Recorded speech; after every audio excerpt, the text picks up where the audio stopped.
เคครับก็วันนี้ผมก็จะมาแจกสคริปต์นะครับจริงๆไม่ได้เชิงแจกหรอกมันค้นหาสคริปต์มันก็ได้แล้วเนี่ยกดเนี่ยแล้วก็กดไอ้ตัวที่3กดค้นหา RCD เนี่ยกดอันไหนก็ได้ผมจะกดอันนี้นะครับอ่ะมุกแมปเปิดเพลงนะมันต้องมีเกมพาร์ทด้วยฮะคือหน้านี้มาแล้วให้กด Music ID ในตัวเนี้ย Music ID กดต้องมีเกมพาร์ทด้วยนะนี่ได้ละต้องมีเกมพาร์ทด้วยนะแป๊บนึงเดี๋ยวบอกเกมพาร์ทอะไรก็คือต้องเกมพาร์ทเลยนะไอเนี่ย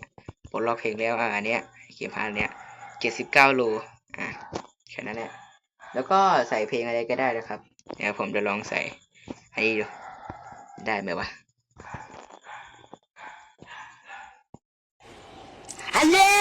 อย่าโดนเยสูใช่ไหมล่ะอย่าโดนเยสูใช่ไหมล่ะโอ้เราลืมบอกมันคนอื่นได้ยินด้วยนะเดี๋ยวจะลองเปิดให้ฟังคนอื่นได้ยินด้วยอันเนี้อย่าโดนเยสูใช่ไหมล่ะอย่าโดนเยสูใช่ไหมล่ะอันเนี้อย่าโดนเยสูใช่ไหมล่ะอย่าโดนเยสูใช่ไหมล่ะ